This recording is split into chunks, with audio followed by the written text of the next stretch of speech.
All right, welcome in Detroit Sports Talk. Dennis Fithy and Brian Jelinek. The return of Brian Jelinek, who was gone last week. Jelinek, it's great to have you back. How are you?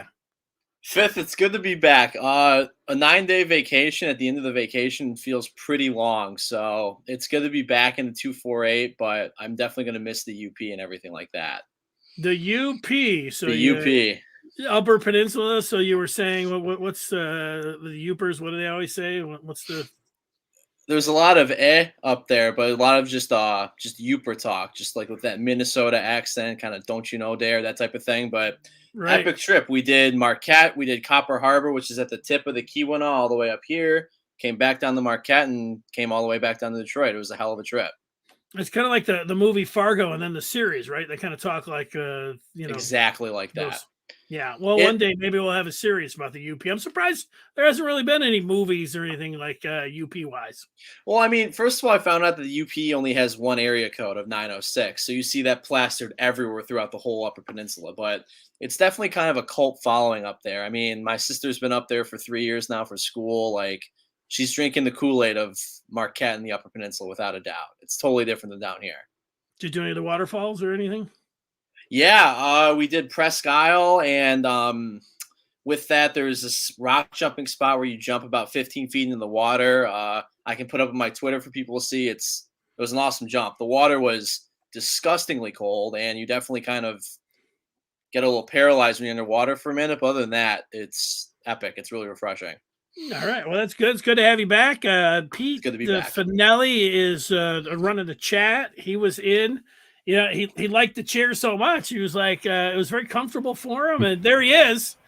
And it's his birthday today, Pete. Yeah. Woo! Happy birthday. Big 2-0. Big 2-0. And Penn State is 3-0, right? So I kind of line it up. You were at the Whiteout. Of course. Did it live up to all of your expectations and your wildest dreams and all that? Absolutely. I mean, especially considering there was no fans anywhere to be seen last season. Absolutely incredible being there. Yep. And Pete, how early did you get down to the game to get those seats?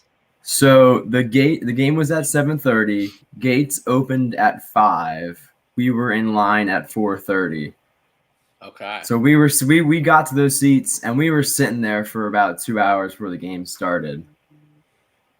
But for the one time for the Whiteout game, it was definitely worth it. I don't think I'd ever do that again though. That was such a long time to wait. Does Penn State do one Whiteout game a year or they're multiple? They just choose one game. I can't remember. It's just one. Usually it's against like Michigan, but yeah, for this reason, this year, yeah, whatever. But this year was against Auburn for whatever reason. Well, I know you go to Penn State and everything, but I think that there's not like a hard and fast rule. I think there's a wrinkle. There's nothing stopping them from when Michigan comes in later. Although if it was a night game, Michigan would have to approve it being a night game, but then they could just go ahead and have another Whiteout. I mean, you could have two. Yeah, I don't know. I mean, I feel like if you have two Whiteout games, it kind of takes away from it being the Whiteout game. But yeah, they can do whatever the heck they want, I guess. So Michigan's in Happy Valley this year? Yep. Yeah, I believe so. What week is that? That is November 13th. So do you think Michigan will be undefeated going into that game, yes or no? No, I don't think so. I think that they're going to probably lose to Wisconsin still. I have that. And as we'll talk about a little bit later, maybe Michigan State, who, we'll see right now. They look good, man. They look good. They are. And speaking of what we're going to talk about, we'll throw that book up, Pete. We'll talk with you a little bit later. Rob, you see his Twitter on there. Rob Banker's running everything. We'll also see him for the first time. There's a different book there. We'll get to the Lions, of the Mannings. Who's got it better than us? Is it Michigan or is it Michigan State? And then we'll get into the college football weekend that was. The same thing with the NFL. Week 3, week 2 there for college and the pro. So you ready to kick this thing off? Let's kick it off, man. Let's dive into chapter 1. Yeah, if you're out there, you want to throw a message to us wherever you're at, YouTube or Twitch or Facebook. We'll read that message on the air and you can participate that way. So that's the way it goes. All right, we'll start out with the Lions. They were in Green Bay taking on the Pack at Lambeau. Let's talk about the pluses and minuses from that game for the Detroit Lions, who lost by more than the 12.5 or 11.5, wherever you were at. It did make it very interesting down to the end, but give me some pluses here, Jelinek, that you thought here for the Lions. The first half was awesome. I think I can agree with everybody who I follow on Twitter, who you follow on Twitter. Just the first half for the Lions was epic. I mean, scoring on 2 of 3 drives or some 3 or 4 drives, something like that. Just winning the toss, getting down and scoring on the first opening drive of the game. Jared Goff looks really good. The first half was awesome to watch, and you knew in the back of your mind that there's no way the Lions have the stamina to continue this. But for the first half, getting 197 yards, Goff had a touchdown. Did he have 1 or 2 in the first half? I can't remember. He had 2. He had two. I mean, the Lions only scored in the first half, so he had 2 touchdowns and there was a field goal. So overall, I mean, T.J. Hockenson looked good. Quintez Cephas looked good for a bit. Almost had an Odell Beckham Jr.-esque catch. Oh, that would have been great. That would have been awesome. But overall, a big plus would have been the first quarter. And I think the Lions are capable of stuff like that in the future, but I just don't think they have the stamina to continue that throughout a whole game. Yeah, I really like how they came out. Scoring on the first drive, that's impressive. And, when the Hockenson touchdown, it wasn't like he was just standing there in the end zone. Nope. And I mean, that was a over the shoulder, drop it in the bucket. He had to get his feet down. I mean, that was a high level catch. That was pretty awesome. And if you're a Lions fan, you had to be pretty pumped up right there. And there was, when they got the first touchdown, it'd be like, it'd be awesome to beat Green Bay, Aaron Rodgers, stuff him out. You imagine, the kind of controversy that'd be swirling around there in Green Bay if the lowly Detroit Lions were able to pop Green Bay. So you start thinking about that. And then the Green Bay came right. But then when they came back in the Hockenson, you're like, here we go. They did get that field goal. I didn't think the managing the time was the best there and how they ended up working the clock there at the end of the half. But, they still got the field goal and they were leading at the half. And, there were some people, thinking about that upset. There were some people that were sending me their their bet slips about, taking the Lions on the money line, like, woo, let's do it. And I was like, you should cash that out. That's what I was absolutely thinking. Have to cash that out. Now, I thought about doing a live bet during the game when the Lions scored that second touchdown. I looked, the line was down to 6, and I thought, wow, man, that's pretty attractive. I should jump on it. Of course, I should have, but I didn't. But then the second half came, and that's where kind of the the pluses stopped. Yeah, exactly. I mean, in the first half too, the Lions converted 5 of 6 third downs, and gained 197 yards. Like, the Lions looked competent. They looked like they could win games with that offense in the first 2 quarters. Just in the second half, the game was moving by like this too, and the Lions, the thing that was supposed to be the best thing about them, the best unit, where they spent their draft capital, was the offensive line, and the offensive line did look awesome, man. Jared Goff had awesome. All kinds of time. They're run blocking, pass blocking, all of that looked good. Those were the pluses. I'm right with you. And the Hawk, it was great to get the first touchdown, but then coming back and the highlight reel grab by Hawk, man, it was like, wow, man, Monday night, they got a little juice to them. It was exciting, a quick, fast moving. Got to halftime, thinking, all right, maybe they got a chance. But second half, completely different. No, the second half was completely different. I remember watching the third quarter with my dad, and he's just like, "Why isn't Goff throwing to anybody else besides Hawkins?" I'm like, "Because there's nobody else to throw to. Like, we can." I'm in the Quintez Cephas. I like the story. I think he's a good player, but he's not the guy. I don't think he'll ever be the guy. And as of right now, Hockenson is the only person Jared Goff can throw to. So, yeah, I mean, that's literally it. And I think everybody knows that. The Packers made huge adjustments in halftime and just destroyed the Lions. You could say out-schemed. You can say whatever you want. Yeah, you know what? The Lions don't have Tyrell Williams, who maybe was supposed to be their number one wide receiver. And although Perriman, they brought him in. It was supposed to, maybe it was going to be him, and it didn't work out there. The second half, when you go to the minuses here, you had the clock management was a little dicey there at the end of the first half, but then you could see that the linebackers and the first series, the Lions in the third quarter, it came down to that 4th and 1. I wanted him to go for it, but I didn't like the play call there. Play call was terrible. That's a tough pass to make when you're shooting it across there. It's almost got to be perfect, perfect ball placement and all of that. I mean, I would rather have seen they had something where they could draw up, peel off Hawk, and have an option like where he's there. If you're not going to run the ball, which would have been a bad option when you're that close. But if you're coming out with a pass, or like some kind of bootleg or some kind of rollout where you've got Hawk or you're peeling him off, that particular, where you have to be so precise there, did not like that. I thought that was a bad play call that they cooked up there. So that was a negative to me. And that really, after that, they fell apart because they came back and then they had the soggy ball. They dropped it and turned it over. And the game was over then after that. Yeah, the game was totally over right after that soggy ball, the bad fourth down call. But I didn't realize how thin the corner position was for the Lions. I mean, after I'm totally forgetting his name. Akuda goes down. We have Melifonwu. Am I saying that name right? Melifonwu. He got dinged up on that Devontae Adams huge pass from Rodgers. Like, I have no idea what the Lions are going to do in their secondary like that, the corners and stuff like that. I'm really concerned going into week 3. Well, I think there was good reason to be concerned all the way through. I mean, for the defense for the entire year. But yeah, then you get hit with what they and it looks like that rookie's going to be out for a long time with a hamstring. So yeah, I mean, they had some guy named Price back there. I'm like, I don't know who this guy is. Like, follow the team. So yeah, I mean, they're in a tough spot. That defense is, and I see like some of the feedback here. It was something that I was going to point out. There's Super Raciti. It's good to see him. The sports analyst. He's in the building.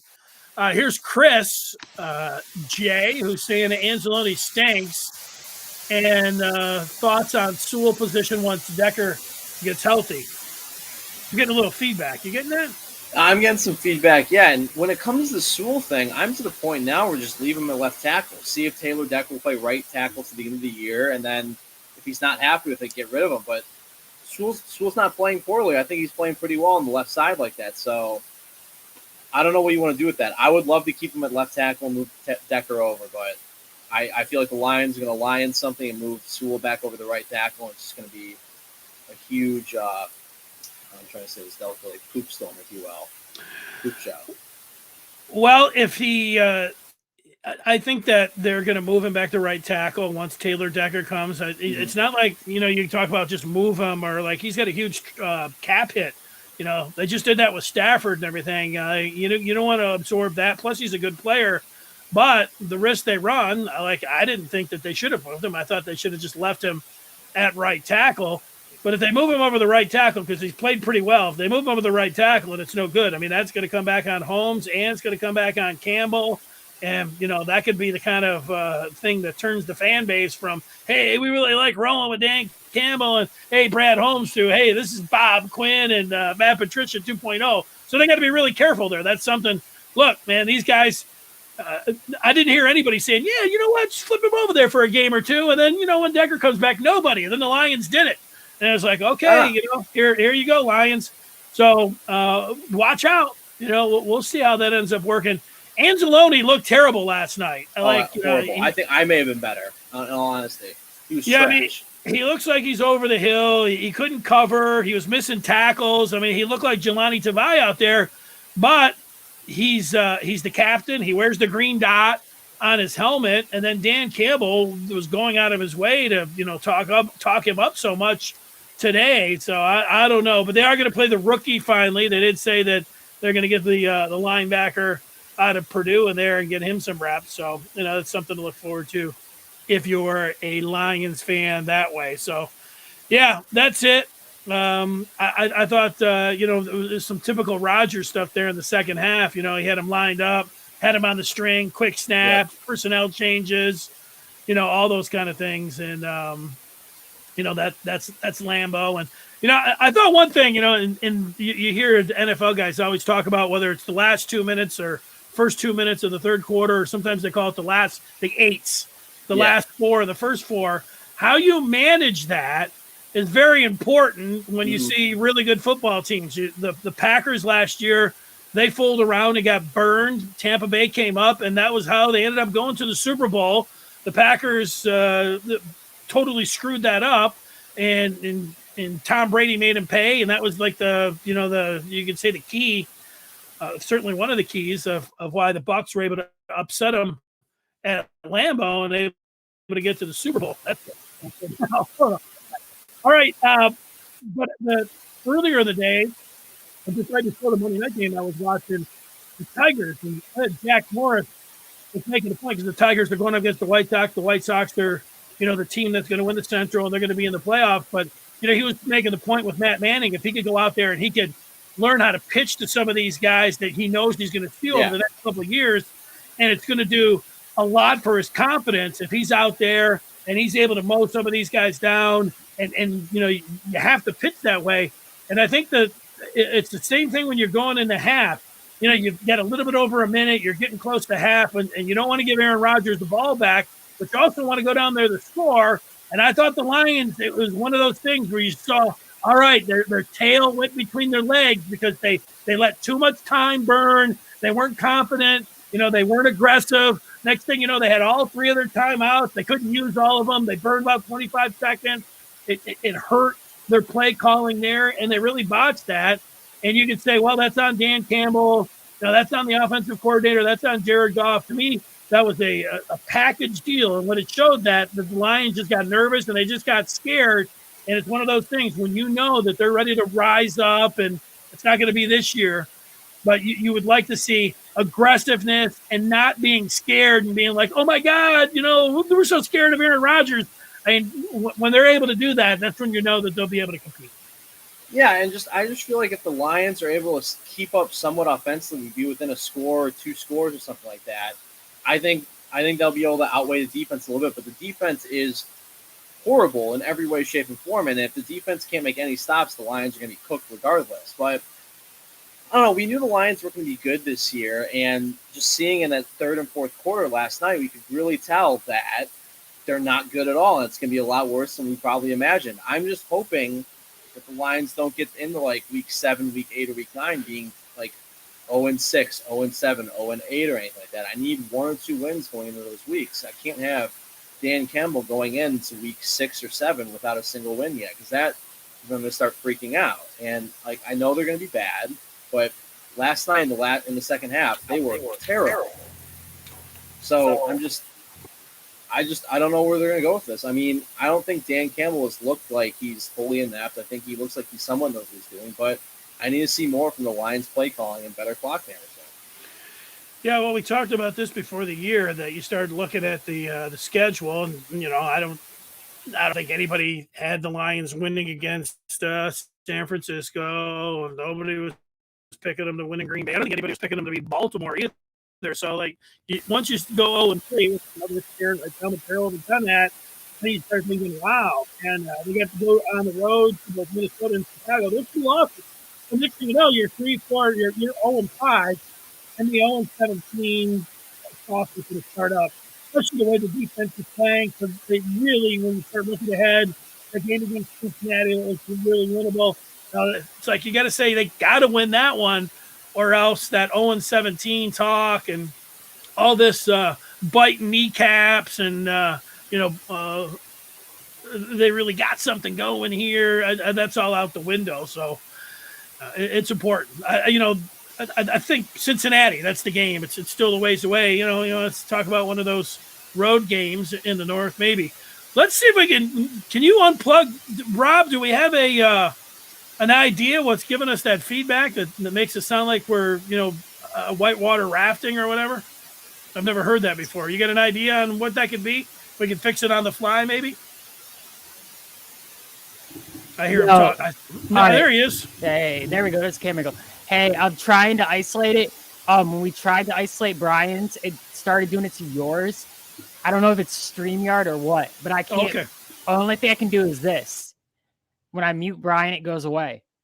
So I'm gonna have him. I'm having him check his connections to see if he's got like a power wire touching. But when you tried to fix yours, then you came back and then you sounded mumbled. Oh yeah, I unplugged mine for a hot second to see what would happen. Yeah. Anything better on my end or not? It's still kind of there. Oh, all right. Is your gain set too high? I'm not sure how to answer. I'm going to say no.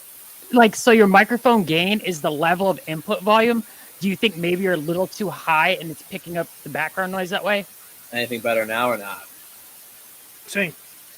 We can work on it. Yeah, we'll keep working on it. I have not. How about you just mute yourself until you want to talk? You got it. Yeah. Okay. All right. Well, you're going to have to unmute yourself because we're ready to move to chapter 2. All right. I'm bouncing out. All right. So if that means we're moving into chapter 2, and I'm assuming that means we're talking about the Manning cast for Monday Night Football.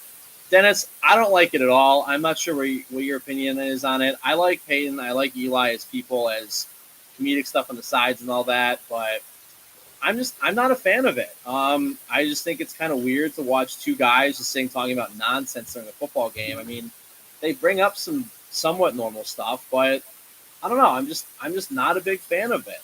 I just want to listen to Steve Levy. I'm a big Steve Levy guy to begin with.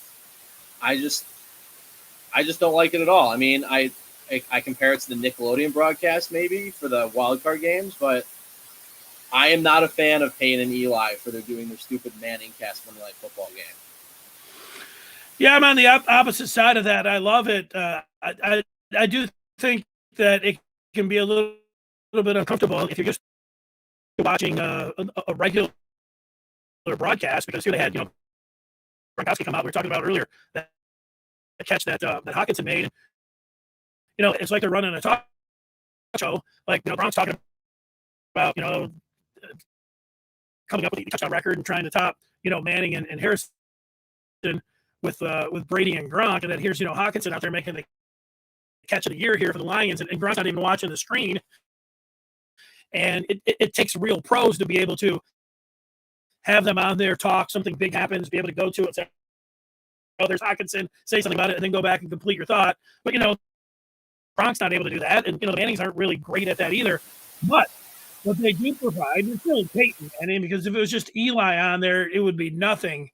But Peyton Manning is so good on being able to talk about what's going on, what they're looking at, how they're running things, what they're missing. And, he is, I didn't think he would be as critical as he is. And he's been extraordinarily critical. Like last week when it was Lamar Jackson out there, he was pretty much saying in the second half, he's like, Lamar can't do anything, they don't have anything where to go. And then when the Lions were out there, he was talking about the clock management. We didn't have the audio on the video. Here's some of it. He was talking about, let's see if I can crank up the volume just here on my own phone here. Oh, yeah, here it is. Now I can't get it.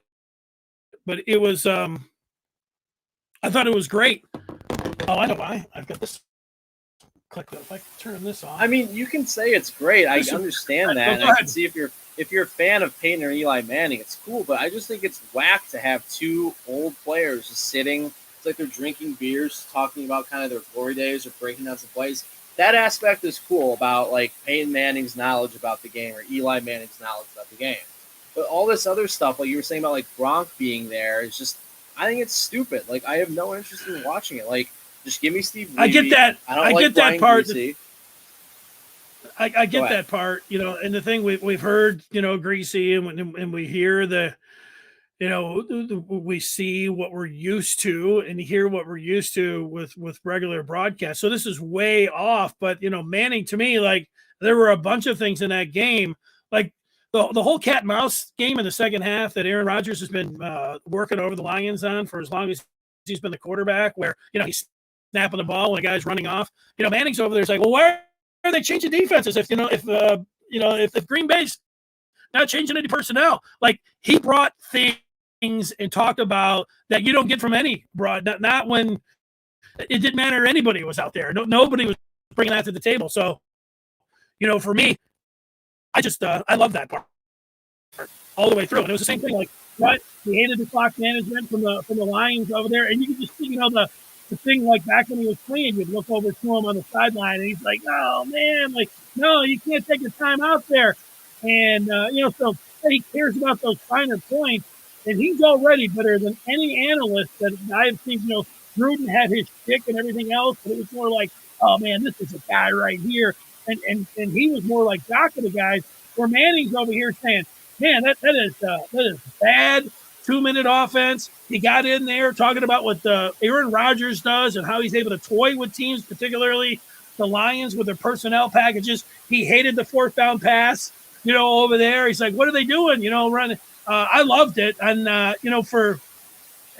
don't need all of the X's and O's, but listening to him talk about what they're looking at, it was a totally different game. I'll watch the Manning cast for now on.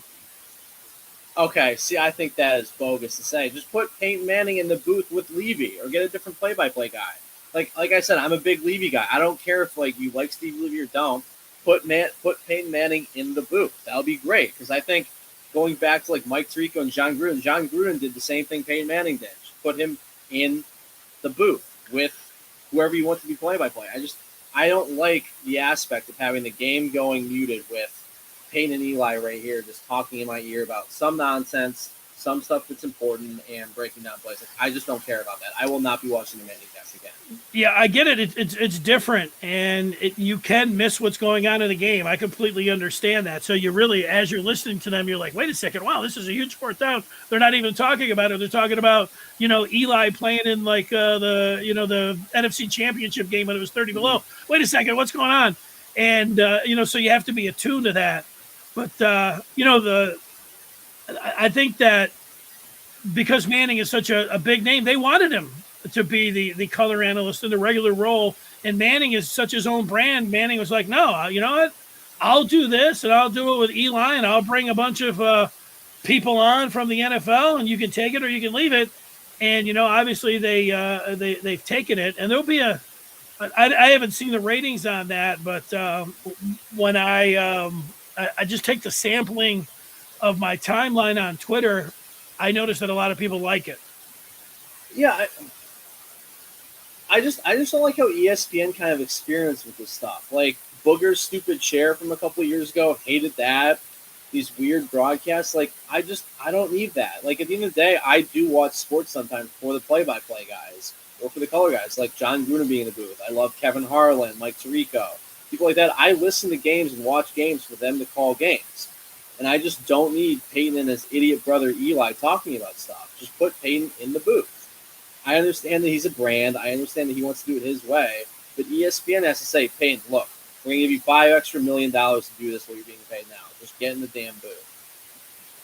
There's somebody who wants to see Dennis Miller. So we're not going to you're not going to flip me, and I'm not going to flip you about Manning. You don't like it. I'm all for it. I liked it.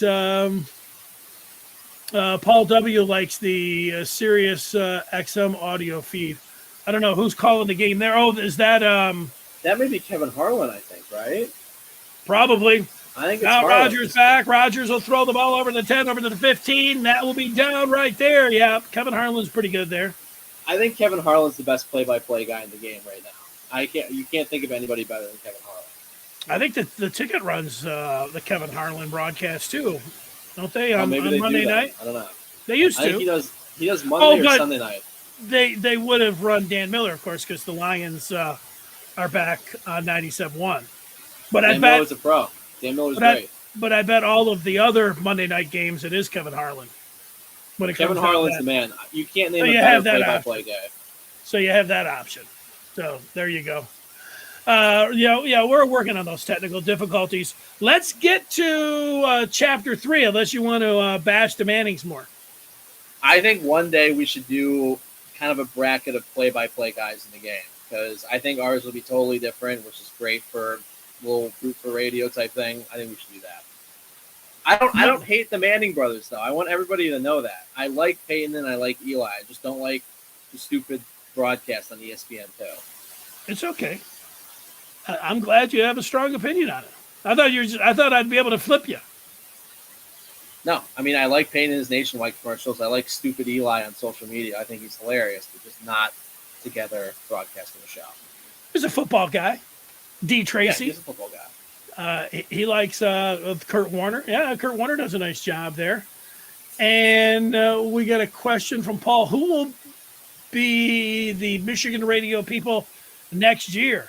Dennis Fithian and Brian Chapman. Those are the Michigan play-by-play guys next year. Well, I can guarantee you that Chapman won't be involved with the radio broadcast. You know, I think they might get. I think Jansen would go up and be the color analyst. I would feel pretty strongly about that. I mean, he's already involved in the broadcast. I think Doug Karsh would like to do it. I would love Karsh to do that. And you know what? Doug knows, the nuts and bolts of how to be a play-by-play guy, and he would work really hard at it. So, if I had to guess right now, I didn't even talk to Doug about it, but I know that he would like to do that. He's done the pregame for 25 years, and I was his backup for 25 years. He only missed one game. He had to go to a wedding in a Colorado game a couple of years ago. So I filled in as the backup there, not on the sideline, but I think Jansen and Karsh would be my guess right now, unless they could go out there and find some kind of big name that would want to be the play-by-play guy.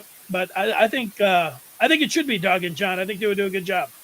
Drink the Michigan Kool-Aid even more, man. Well, one thing when it comes down to your radio broadcast team, you want your guys to be one-sided. Like it's not. I agree. You're not sitting over there. You're not looking for anybody to play it straight down the middle. You're gonna, John Jansen. You know that he wants Michigan to win. He'll wear a maize and blue a blazer up there, and Doug will bring some impartiality. But you also know that he wants Michigan to win. So, I would be fine with that. Well, that's what makes radio guys so special. It's like watching Dan Dickerson call Miggy's 500th home run, just like him being a fan in the moment. Like that's why radio broadcasts are super special when it comes to sports play. Yeah, well, you know what? There's an idea that when you're a newspaper columnist or something like that, you want them not to be cheering for one side or the other. That's what it involves. But when it comes to the radio side, some people don't like the homerism if it's flat out. But what they have found that overall, the late broadcaster that went to Central Michigan, Dick Emberg, do you remember him? He was the guy who said, "Oh my!" Do you recall him? I think maybe, I'm not sure. Yeah, well, he did the Olympics. He would do tennis. He would do all these, this national broadcaster. Well, then he retired and he went to do Padres games. And he went out there and, he was, I think, gave an "oh my," like the San Francisco, home run hitters, like, "Oh my." And, he was playing it more like a national broadcast. And they went in there and they said, "Look, we want you to homer it up. Our viewers are telling us this is what we want. Our studies," he completely flipped that. And, he started embracing, the home team a little bit more. But that was telling.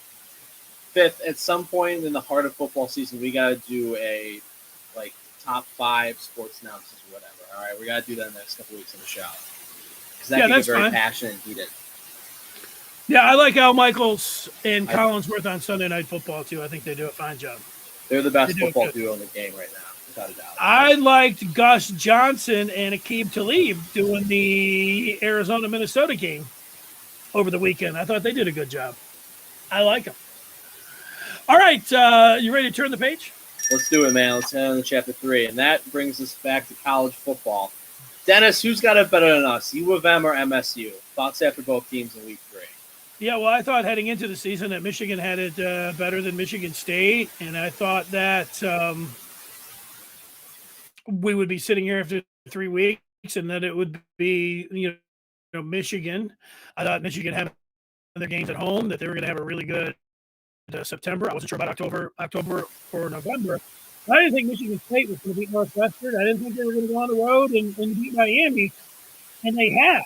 And so, because Michigan State has been clearly the more surprising team, to me, like I said, and I don't know how many people were picking them to beat Miami and Northwestern, but when you go on the road and you win, just whatever you think about Miami or whatever you think about Northwestern, Michigan State is more surprising and they're more proven.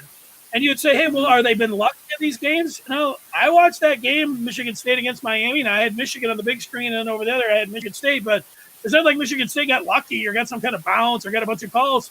They were punching each other in the mouth, and it was a pretty close game into the third quarter. But then State just started making big plays and ended up running away with it. They were clearly the better team, more than Miami, and to do that on the road, there was nothing lucky about it. It was impressive. And Michigan State looked like a legit football team. And Mel Tucker, all the questions about all of the different question marks at quarterback, and they brought so many different transfers in. You're like, how is he going to be able to get this thing together? Well, he's done it. He could put a football team together pretty much on the fly, and it's just in his second year. So I like, of course, like Kenneth Walker.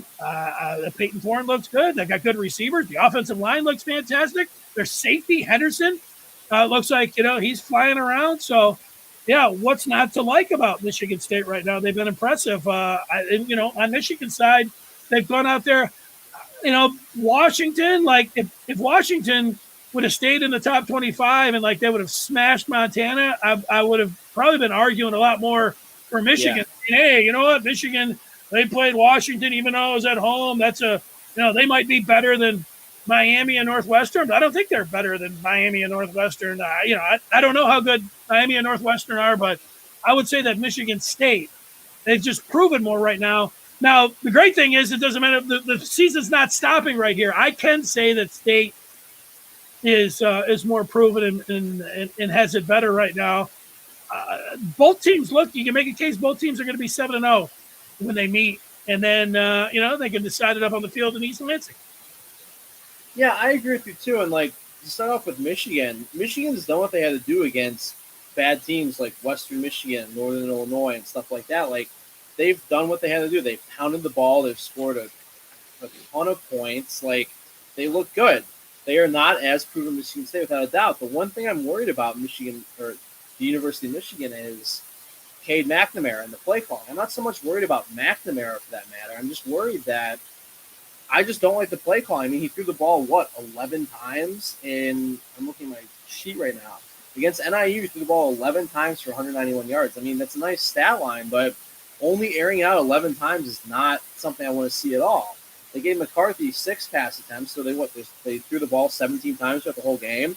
I understand they want to pound the rock on the ground and doing a hell of a job doing it, but they got to throw the ball more. When they start playing better teams like that, I am worried that their run game can get shut down and they're not going to be able to do anything. I think Josh Gaddis has to call some better plays on offense and stuff like that, but I am a little worried about Michigan. They've done what they had to do now. I'm not worried about Rutgers at all. I am worried about when they get into playing the Penn States, the Wisconsins.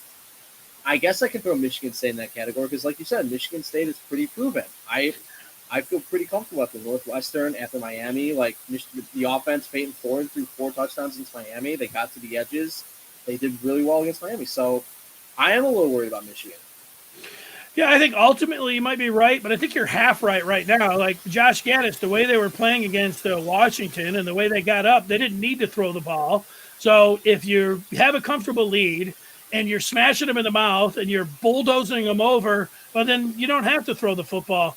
And against Northern Illinois, they could do whatever they wanted. They scored every time they went out there, and they did start throwing the ball deeper and try taking the lid off the defense. However, they weren't getting much of a resistance there from the Huskies. Yeah. The thing that I think I don't think Gaddis, had to call passes against. I thought he called a fine game against Northern Illinois, and I think he did against Washington too. Where you might be right is Michigan had a number 1 wide receiver in Ronnie Bell, replacing him and finding a go-to guy. And maybe it's going to be Cornelius Johnson. That he looks like he is the leader there. AJ Henning looks like he's got a lot of promise there. They've got a pretty good tight end in Eric All. But yeah, figuring out and finding that number 1 guy and being able to, you do have to make plays down the field in the passing game. They showed some flashes on that, and that is a little bit of a concern there. But yeah, I'm not jumping on Josh Gaddis or Jim Harbaugh for how they've called the play so far.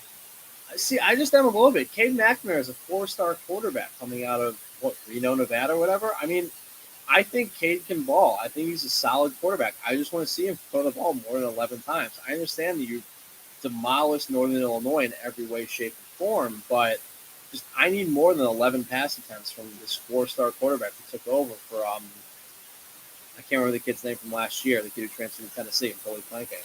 Joe Milton. Well, go back to the Rutgers game last year. He had 5 touchdowns. 4 of them were through the air. Dennis, that's what I'm saying. That's what I want to see from Cade McNamara right now. And I just don't think they're doing a good job calling the plays. You can say they demolished NIU on the ground. There's no need to throw the ball, but this is a Power 5 program. They just need to be throwing the ball at least 25, 30 times a game. It's just that simple.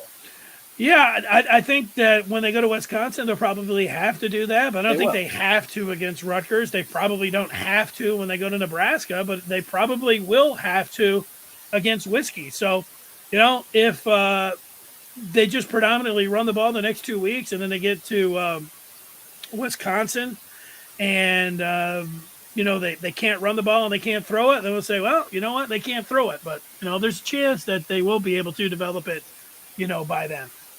I just have more faith in Cade Mcmahon, I think the kid can ball, and I really want to see the kid throw the ball more.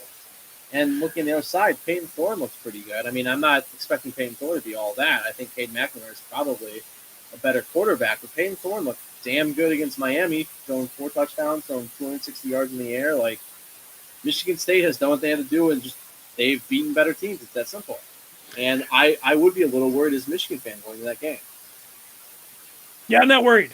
I'm not worried about that. I'm looking forward to it. Super Receding, he has Michigan State 1, U of M 2. He predicts Michigan State to win that game. He feels like he's got a connection with Michigan State. Those players are college super energy with the right plays. This guy does not like me at all. Well, he's just not familiar with you. He was wondering where he was a big Chapman fan. He doesn't jump in every day, so he was wondering, what's going on. He's the first one to say that Michigan should remove the Jordan Jumpman and get a Tom Brady logo.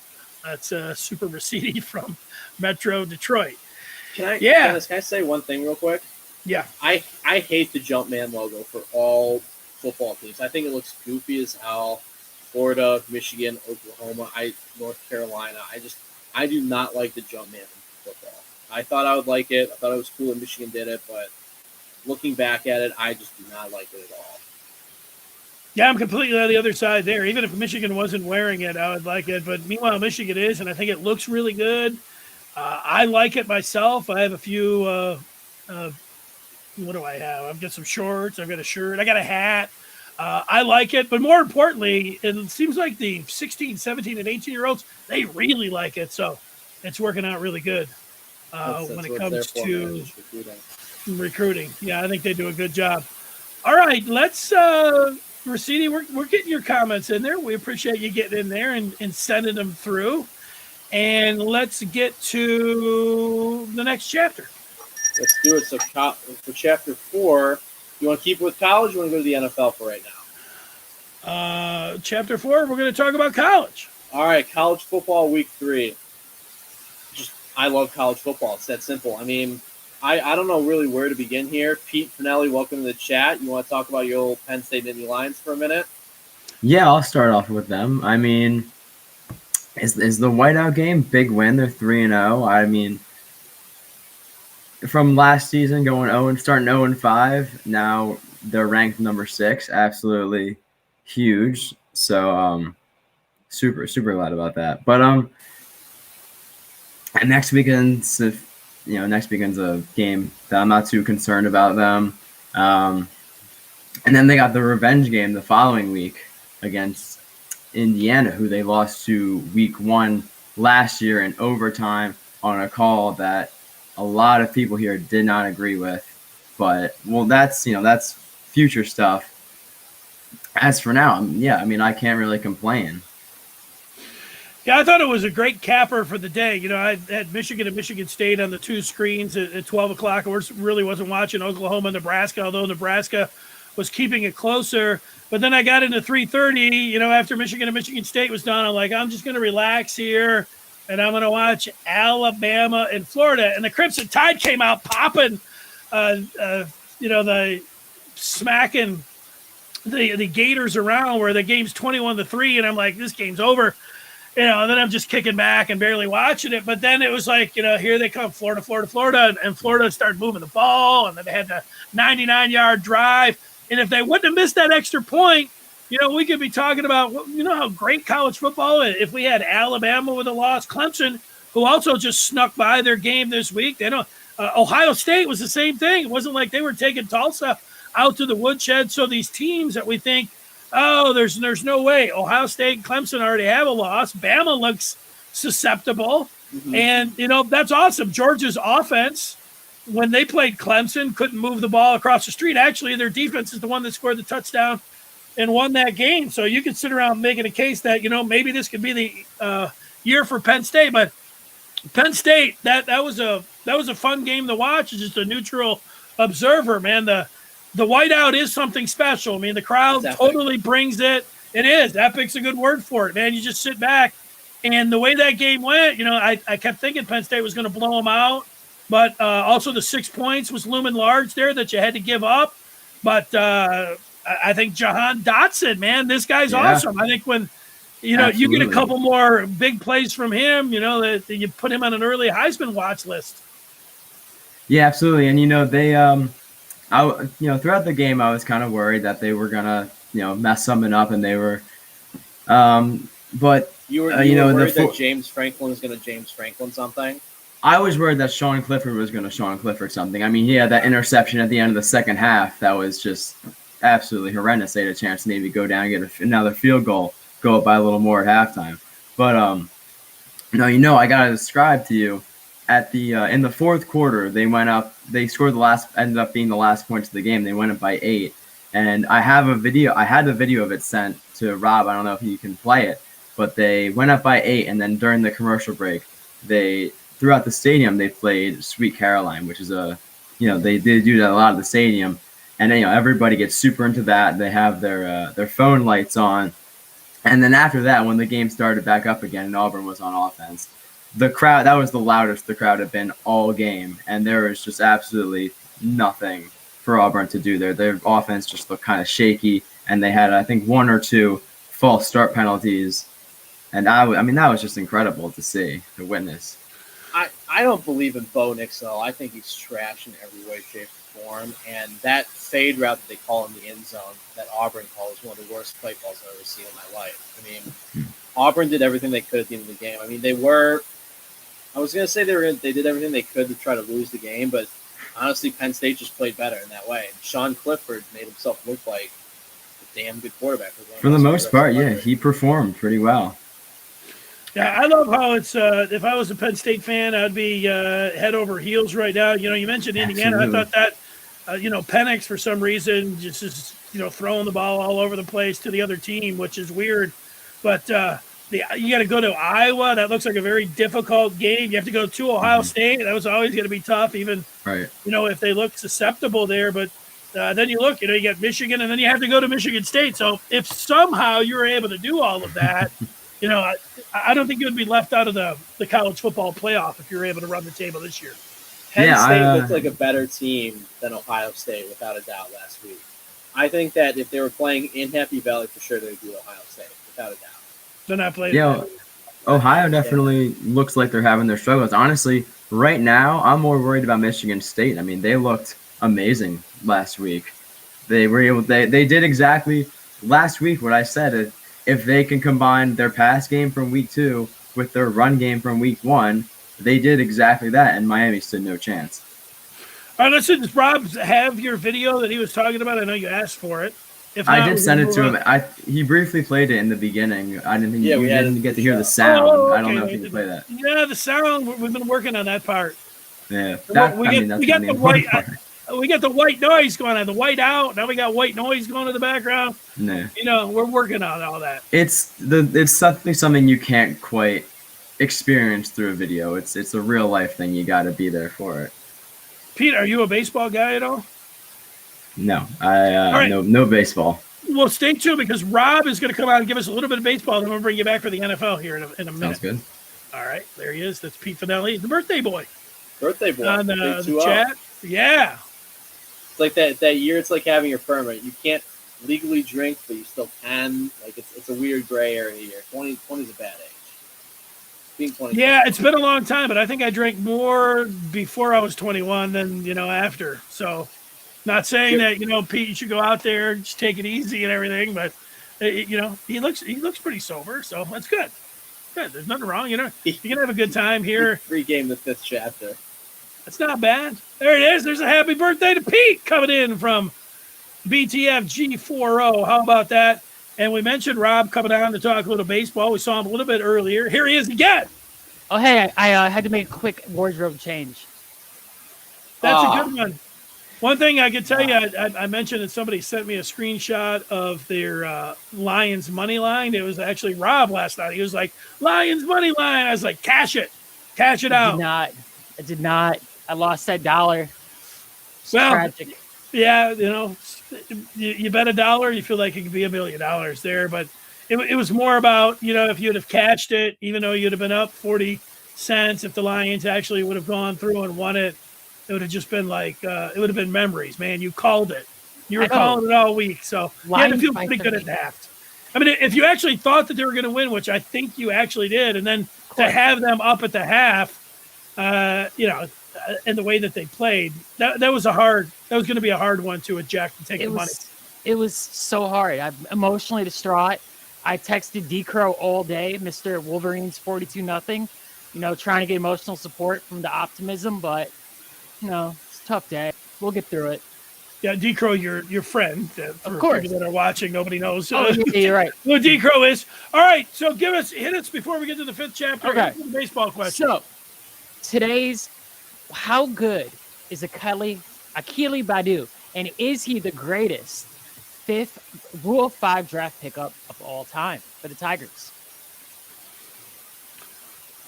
Well, for the Tigers, I mean, who are we? We've got.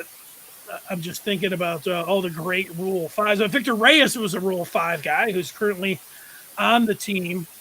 I think you might be able to put like Rule 5 guys. I know Johan Santana was a Rule 5 guy. The Twins got. He might be the greatest ever because he was a fantastic pitcher for a couple of years. But there haven't been a whole litany of guys that are Rule 5 guys. I'll say that he is the best. I think this. I would put him out in right field next year. If we're talking about the Tigers starting lineup next year, I feel pretty comfortable that Akil Baddoo is going to be the Tigers starting right fielder, and I like it. Well, he's already outproduced he's third in the team in batting average. He's also, even though his production and home runs isn't elite, his batting average is with a 259, especially looking at his minor league average. He's actually had his best year of batting now. So they had nothing to go on when they picked him up, This is his bet. He's outperforming his minor league career, and his speed and his defensive ability, especially today when he robbed that home run. Forget who hit the ball, but he stole a home run earlier today. The dude has got it all going on, defensively, offensively. Yeah, I love him. He's exciting. Go ahead, Jonathan. I owe Akil Baddoo an apology because I thought he was going to be around like a 200 hitter, just being able to just be get on like a pinch runner, steal bases, be a defensive person. So him hitting 259 in September, I got to give it in late September. To be honest with you, I got to give it to him. I owe that man a huge apology. I think he will be the starting right fielder next year. That our leadoff hitter. I like Akil Baddoo a lot. Hopefully, he can fall out. Hopefully, he doesn't have like a bad sophomore slump next year. Speed is something you can't teach. Speed kills. And it's something the Tigers did not have in that 2012 and before run. That was always the issue. They were slow. They just had power hitters. If they had someone like this then, they probably would have won some World Series instead of Prince Fielder screwing up at third base, stealing home. They did have Austin Jackson, which you could say is kind of the same player, a leadoff hitter. Just Jim Leland wasn't a good coach in that regard. I like Jim Leland, but I think the way the team was coached was obviously just around Cabrera, Fielder, and Martinez, and I think other guys in the lineup were able to run, they just didn't play them or do it properly. They just didn't have enough speed. Like, you had Austin Jackson, but one guy, and the way the other teams are, the way like Kansas City was stacked with fast outfielders, Dyson, and then I forgot the guy who went to it was like they had Dyson off the bench. They had the guy who went to Milwaukee. Lorenzo Cain. Yeah, Lorenzo Cain. When they had intangibles, they had two guys that fast. Our fast players, we had one, and one isn't going to cut the deal. We had Delman Young, the great Delman Young in the outfield. And then we had Torrey Hunter, who was past his prime. You can't just have one fast player and a bunch of, after their prime, slowing down 38-year-old guys in the outfield. You got to have speed. Well, you guys can get on Jim Leland for a lot of things, but the reason they didn't beat San Francisco, the reason they didn't beat St. Louis had nothing to do with speed. You could talk about the pitchers not being able to field their position, and then the team not being able to hit after sweeping, and then it was the same thing after they swept the Yankees against San Francisco. They couldn't hit, and Justin Verlander couldn't come up big in that game one, but it had nothing to do with speed on the base paths or lineup construction there. That was both of them. You could look to some of his pitching decisions late in some of those seasons there, or how he handled Cabrera when he had some issues off the field late in that one season. But I'm not with you on the Austin Jackson or the Leland slander there. All right. Anything else, Rob? Not at all. I will now duck back into the shadows. Go Blue. Well, we look forward to more of your baseball topics as we move forward. Thank you. Yes, sir. There he is, Rob, and that does get us to the fifth chapter. That's where we're going to go back and talk a little bit about the NFL. We have seen 2 weeks now. We bring Pete Finelli, the birthday boy, running the chat. He's the intern. He was co-hosting last week. He's been doing it all. Pete, what was your feedback from people when they saw you from week 1 to week 2? People saying that you could be a media star, you're a 4-star. What was the feedback that you got? Just a lot of feedback from some family and friends. Just nothing too crazy, but we're hoping that it turns into. I'm hoping that it turns into something good. Yeah, well, you made great progress. The first time you came on, it's like, I don't know if Pete's going to be able to run he's not going to be able to do it all. And then you jumped right in and you did a seamless job. First time jitters. Yeah, well, I was impressed how you bounced back and you got right in there, got right back up on the horse, and we're ready to go. So now we have the week 2 in the NFL. Go ahead. I was just going to say, before we get into week 2 of the NFL, there was something from college football I totally forgot to bring up that I just wanted to mention from the Penn State game. I don't know if you guys saw it. We had SEC refs at the game, and they totally screwed us out of a hold down in the middle of the second quarter. Clifford got called for intentional grounding on first down, and whatever. And then instead he's like, it's fourth down. No, it's not. It's third right. down. And then the next play was third down. They totally skipped over second down. So then by the time they said it was fourth down, we're like, wait a minute, no, we've only had 2 plays, and we had to punt it away. But so I just wanted to bring that up. I thought that was total bull, and I was yelling in the crowds, and I had some people around me. I'm like, no, that's how it works. They lost it down. I'm like, yeah, they lost first down, not first and second down. But anyway, I needed to rant about that. The refs screwed that up. I was watching. I thought, Franklin should have been out there ranting and raving a little bit more, but I don't know. I wasn't completely in tune. But you guys got robbed. They won, so whatever. That's right. If not, Franklin might have been taking a little bit more heat, about that particular situation. All right. First, we'll go to Jelinek here, week 2. We talked all about the Lions. What else jumped out to you in the NFL around the league here? Anything, Jelinek? Yeah, 2 quarterbacks. Derek Carr of the Raiders and Tom Brady. Tom Brady's playing out of his mind right now. You can say the same with Derek Carr. Derek Carr's been on my fantasy bench for the first 2 weeks of the season. He has not averaged anything lower than 35 points in fantasy, so that's a real bummer to see. But Derek Carr is playing out of his freaking mind right now, and the Raiders are 2-0. So that's pretty incredible. I'm not sure how the Raiders will do towards the end of the season, but seeing them play well right now, that's really nice to see for the AFC West. Yeah, that was a somewhat miracle win that they had in week 1 against the Ravens, but there was nothing miracle about it. I mean, the way they played going to Pittsburgh. I mean, they went out there and, they beat them. They didn't have their top running back. They just went out there. Ruggs stepped up. I was pretty impressed with that. Yeah, Brady, they have no rushing touchdowns. They just get down there, 9 touchdowns. Tom Brady's just been firing it. 4 touchdowns to Gronk. Michael Thomas looks great. Godwin. We need to see all that. Antonio Brown, week 1. What are you going to say? Tom Brady looks good. I have a quick question for you regarding Antonio Brown. I just received a trade in my fantasy football league. If I send A.J. Brown, I would receive Allen Robinson, the Bears, and Antonio Brown. Do you take that move, yes or no? So you're sending Brown, but you're getting both A.J. Brown and you're getting No, I'm sending A.J. Brown, and I would receive Antonio Brown and Allen Robinson. Do you take that, yes or no? Either. Who's your other receiver? I don't know. Off the top of my head, I can't remember off the top of my head. But what do you guys think? Do that. I wouldn't. You know what? You got a rookie quarterback in there with Chicago, and you don't know how that's going to work out. So Allen Robinson, they just can't get the ball to him. And I mean, I like Antonio Brown, but there's so many guys that are going off over there. I think A.J. Brown's going to be fine. Same, I do too. I'm not too worried about it. It's only week 2. He's dropping a lot of passes, but he'll be all right. Yeah, I just put Jamar Chase in my starting spot, so I have him, A.J. Brown, Juju Smith-Schuster, and Russell Gage, I believe, from the Falcons. So I'm not going to. You need some work on Russell Gage, but that's your Russell bench? Gage. He's on my bench. Yeah. Oh, okay. He's not starting. He probably won't. I'd cut him. I'd look for somebody else. Mm-hmm. All right, what jumped out to you, Pete, in the NFL? Well, you were talking about Brady and his connection with Gronk, of course. Obviously, that's been going on for a long time. But during the Manningcast that I know we have some mixed feelings about, you heard him say that he doesn't even go to practice when they're doing red zone drills. He just runs by guys. But it's been working out for him. So now I thought that was interesting. It was interesting, but not a surprise. Hey, Gronk was does what he does.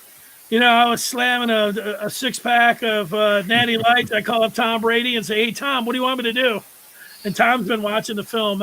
It's kind of what do they call on brand for Gronk? You know, that he didn't watch. He doesn't watch film. That he's just out there. He's just catching touchdowns.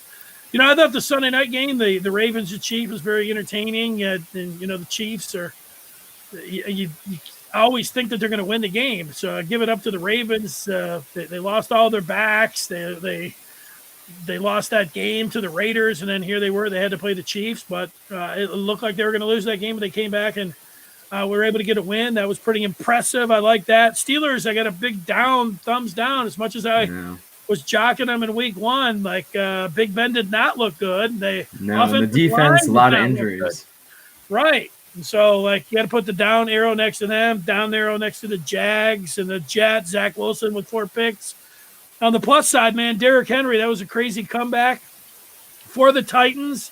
Just handing the ball off, watching him go 70 yards, watching him go 15 yards, pushing guys down.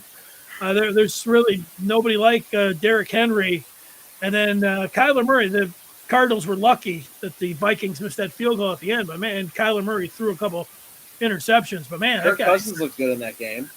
He did. They got a lot of wide receivers. That next go, what was it, KJ? Somebody stepping up, not Hamler, but somebody else over there that I'm not very familiar with. But once Irv Smith went down, they got another wide receiver that jumped up there. But I don't know about the Cardinals, if they'll win the NFC West or if they're going to do something in the playoffs. But if we're talking fantasy football, Kyler Murray, that's somebody to have on your team. How about New Orleans? Winston is back to his original form, throwing those picks, and he looked terrible. I was shocked. I mean, after last week. Yeah, look at Carolina. Carolina's got the top-ranked defense in the NFL right now. I know. Yeah, Darnold's playing.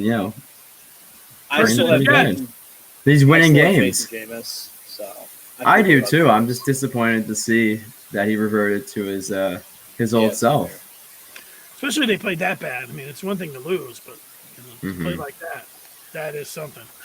All right, Pete, great job.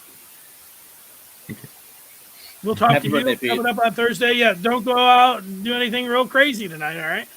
Oh. We want to see you here on Thursday. Too much to do here. We want to see you on Thursday. That's Pete Finelli running the chat. It's his birthday. Jelinek will have everything taken care of technically on Thursday, and we'll be back, and we'll have 5 more exciting chapters for you, and we'll get crazy. Absolutely. I have a little teaser for Thursday's show. It's the eve for the Ryder Cup. So, Ryder Cup golf this week, guys, at Whistling Straits in Wisconsin. It's going to be great. Go Team USA. We'll talk golf on Thursday. Thanks to Robert Banker, and for Brian Jelinek, I'm Dennis Fith, and good night. We'll see you. Oh. 15's gone. Well, good night, everybody. I'm not sure what happened there. Enjoy your evening. See you on Thursday.